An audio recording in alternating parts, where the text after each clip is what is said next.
अपने गुरु महादेव के चरणों में प्रणाम करता हूँ। इस कालखंड के प्रथम शिष्य भैया साहब श्री हरिंद्रानंद जी के चरणों में प्रणाम करता हूँ। शक्ति स्वरूपा माँ दीदी नीलम आनंद के चरणों में प्रणाम करते हुए आप सभी गुरु भाई बहनों को प्रणाम करता हूँ। और आज जो चर्चा का विषय है बहुत ही प्यारा और बड़ा मार्मिक विषय है और मैं आप सबसे शेयर करना चाहता हूँ इस वीडियो के माध्यम से।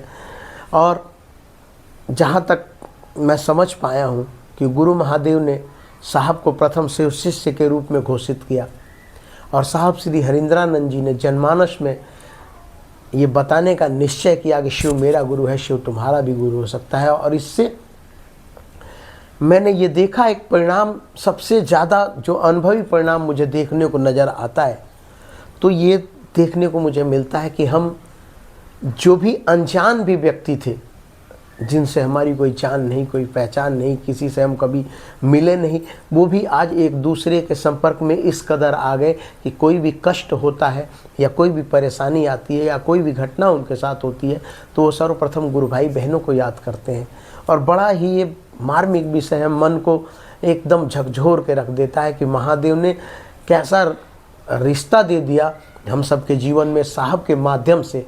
और इसी बात पे मैं एक घटना आपको मैं सुनाना चाहता हूँ। हम एक चर्चा में गए हुए थे, मैं था और एक मेरे साथ और भी गुरु भाई थे। हम दोनों आदमी निकल रहे थे तो एक गुरु बहना निकली और निकल के दोनों गुरु भाइयों के सामने खड़ी हो गई, बोली कि गुरु भाई मैं आप लोगों से कुछ कहना चाहती हूँ। हम लोगों ने कहा कि बताइए गुरु बहन क्या बात है।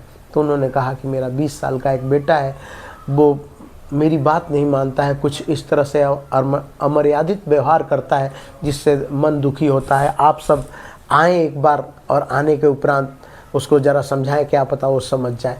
हम मन ही मन में सोच रहा था कि महादेव हम क्या समझाएंगे, लेकिन फिर भी गुरु बहना की जो परेशानी थी उनकी परेशानी हमारी चेहरे पर झलकने लगी। हमने महादेव से मन ही मन दया मांगा कि महादेव उस गुरु बहना को जो भी है उनके बच्चे में जो भी अवगुण है उसको आप निकालिए। हमने खुद दया मांगी और हमने आश्वासन दिया गुरु बहना से कि हम लोग आएंगे और जितना हो सके हमारा सामर्थ्य है उतना हम समझाने का प्रयत्न करेंगे। मैंने भी कहा और गुरु भाई ने भी कहा। गुरु बहना खुशी खुशी गई और फिर हमने ये भी उनसे कहा था कि आप आपका जो बच्चा है उससे 3 नियम करवाने का प्रयत्न कीजिए। 3 नियम की ही पावर है कि अवगुणों को दूर कर सकता है। हम सब एक माध्यम है, हमारे समझाने से कोई समझता नहीं है। हम भी यही समझाएंगे कि 3 नियम करो, 3 नियम से ही तुम्हारे सारे अवगुण दूर होंगे। दया की याचना करो कि महेश्वर शिव मैं आपका शिष्य हूँ या शिष्य हूँ, मुझ पर दया कीजिए और जनमानस को बताओ कि शिव मेरा गुरु है, शिव तुम्हारा भी गुरु हो सकता है। और नमः शिवाय के माध्यम से 108 बार प्रणाम निवेदित करो। ये सारे अवगुणों को दूर करने की पावर है इसमें। हमारे अंदर भी अवगुण थे और जितने भी सभी जनमानस में जिसको भी ये नियम मिला है उनके अवगुणों को ये मंत्र दूर करता है, ये नियम दूर करता है।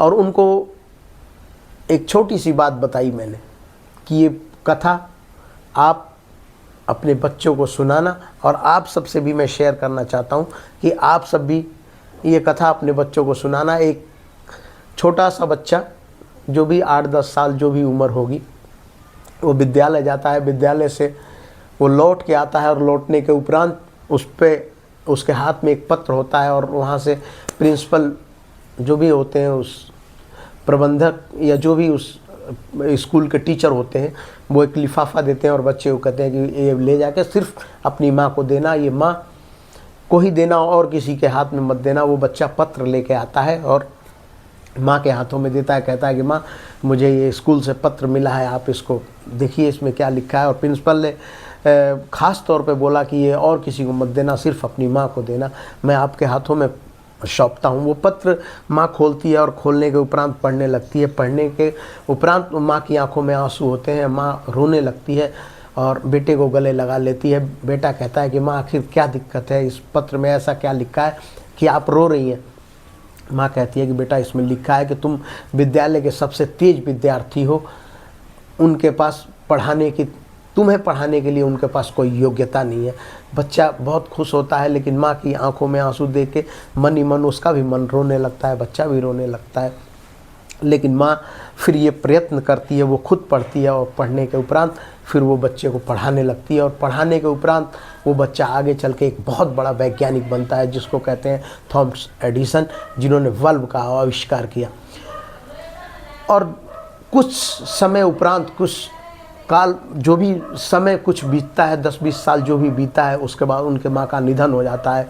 और माँ का निधन होने के उपरांत वो थॉमस एडिसन जब घर में कुछ एक दिन खोजते रहते हैं कुछ, तो वही पत्र उनके हाथ लग जाता है और वो पत्र देख के और उसको पढ़ने लगते हैं। और पढ़ते पढ़ते थॉमस एडिसन रोने लगते हैं। उसमें लिखा होता है वो पत्र में कि आपका बच्चा मंद बुद्धि है, हम इसको पढ़ा नहीं सकते, कृपया इसको अब स्कूल ना भेजें। उस माँ ने एक झूठ बोला था उस बेटे से कि इसमें ये लिखा है कि तुम्हें पढ़ाने के अंदर स्कूल में योग्यता नहीं है।